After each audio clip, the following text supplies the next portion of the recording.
मध्ययुगीन भारत रंग बिरंगी संस्कृतियों और समुदायों का जीवंत देश था।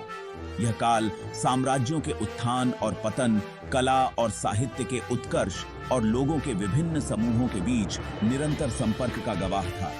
जहां इस युग के राज्यों और दरबारों के बारे में बहुत कुछ लिखा गया है, वहीं आदिवासियों, खानाबदोशों और स्थायी समुदायों की कहानी मध्ययुगीन भारत के जटिल सामाजिक ताने बाने की एक दिलचस्प झलक पेश करती है। यह निबंध इन समूहों के जीवन, संस्कृतियों और ऐतिहासिक अनुभवों का पता लगाएगा, जो भारतीय इतिहास की समृद्ध टेपेस्ट्री में उनके योगदान पर प्रकाश डालता है। मध्ययुगीन भारत के विशाल विस्तार में चहल पहल भरे शहरों और कृषि मैदानों से परे एक ऐसी दुनिया थी जहां अनगिनत आदिवासी जनजातियां रहती थीं।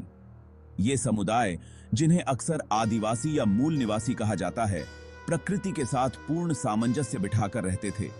अपने भरण पोषण के लिए जंगलों, नदियों और पहाड़ों पर निर्भर थे।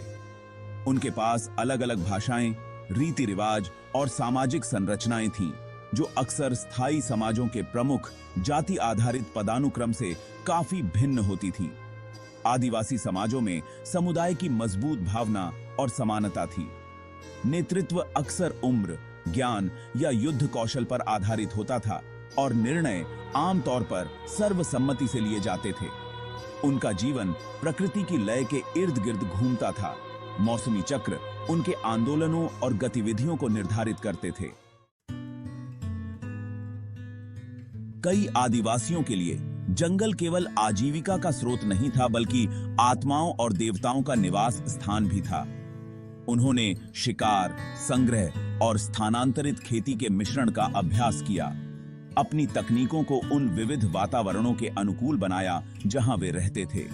शिकार ने उन्हें मांस और खाल और हड्डियों जैसी मूल्यवान सामग्री प्रदान की, जबकि संग्रह से फल, जड़ें और औषधीय जड़ी बूटियां प्राप्त हुईं।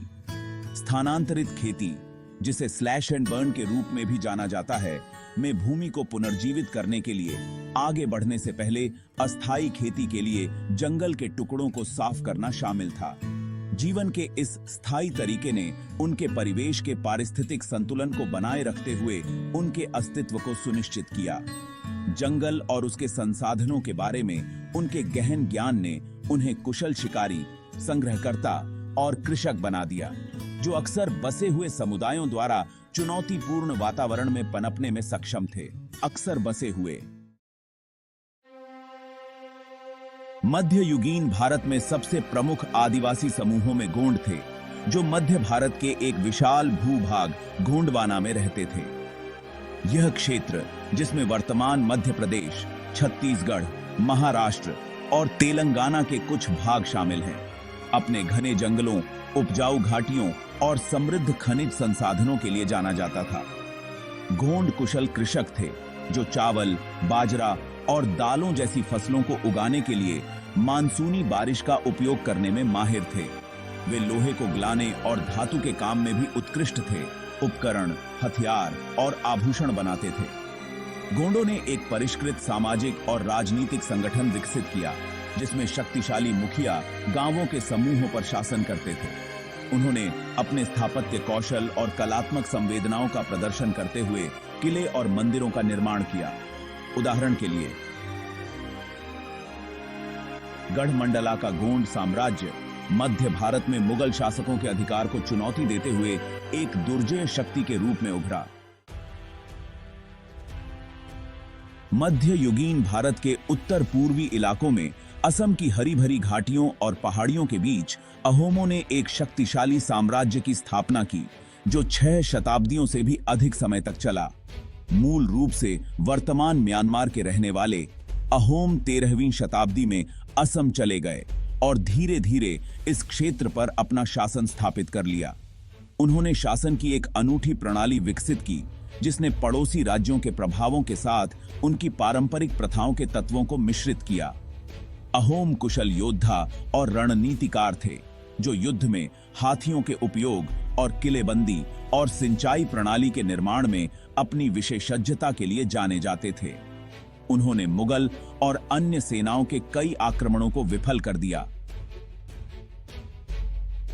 अपनी स्वतंत्रता और क्षेत्रीय अखंडता की जमकर रक्षा की। अहोम साम्राज्य अपने कला, साहित्य और धार्मिक संस्थानों के संरक्षण के लिए भी जाना जाता था, जो एक समृद्ध सांस्कृतिक विरासत को पीछे छोड़ता है, जो आज भी असमिया पहचान को आकार देता है। जहां कई आदिवासी बसे हुए किसान थे, वहीं अन्य खानाबदोश जीवन शैली जीते थे। अपने जानवरों के लिए चारागाह की तलाश में या व्यापार और शिल्प उत्पादन में संलग्न होकर लगातार चलते रहते थे।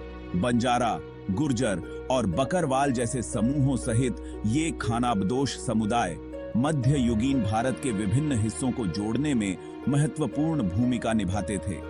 उदाहरण के लिए, बंजारा प्रसिद्ध व्यापारी थे जो बैल या ऊंटों के अपने कारवां का उपयोग करके नमक, अनाज और वस्त्र जैसे सामानों को बहुत दूर तक पहुंचाते थे। वे अक्सर बसे हुए समुदायों के बीच मध्यस्थ के रूप में कार्य करते थे, माल और सूचना के आदान प्रदान को सुविधाजनक बनाते थे। दूसरी ओर, खानाबदोश चरवाहे अपनी भेड़, बकरियों या मवेशियों के झुंड के साथ मौसमी चराई पैटर्न का पालन करते हुए और बसी हुई आबादी को मांस, दूध और ऊन की आपूर्ति करते हुए प्रवास करते थे। मध्ययुगीन भारत में आदिवासियों, खानाबदोशों और बसे हुए समुदायों के बीच संबंध जटिल और बहुआयामी थे, जो सहयोग और संघर्ष दोनों की विशेषता थी। व्यापार बातचीत का एक महत्वपूर्ण बिंदु था, जिसमें आदिवासी वन उत्पादों, खनिजों और पशु उत्पादों का आदान प्रदान बसे हुए क्षेत्रों से कृषि उपज, वस्त्र और धातु के सामान के लिए करते थे। आदिवासियों ने स्थानीय बाजारों में भी भाग लिया, श्रम और सामान प्रदान किया और कभी-कभी स्थानीय शासकों को करों का भुगतान किया। हालांकि भूमि, संसाधनों और राजनीतिक शक्ति को लेकर तनाव पैदा हो सकता है। बसे हुए कृषि के विस्तार ने अक्सर आदिवासी क्षेत्रों का अतिक्रमण किया, जिससे संघर्ष हुआ। मध्ययुगीन काल के दौरान भारत में इस्लाम के आगमन ने सामाजिक और धार्मिक परिदृश्य में महत्वपूर्ण बदलाव लाए। जबकि कुछ आदिवासी समुदाय इस्लाम में परिवर्तित हो गए, कई अन्य ने अपनी पारंपरिक मान्यताओं और प्रथाओं को बरकरार रखा। इस्लाम का प्रभाव क्षेत्रों और समुदायों में भिन्न था। कुछ ने दूसरों की तुलना में इस्लामी तह में अधिक एकीकरण का अनुभव किया। इस्लाम का प्रसार अक्सर शांतिपूर्ण तरीकों से होता था।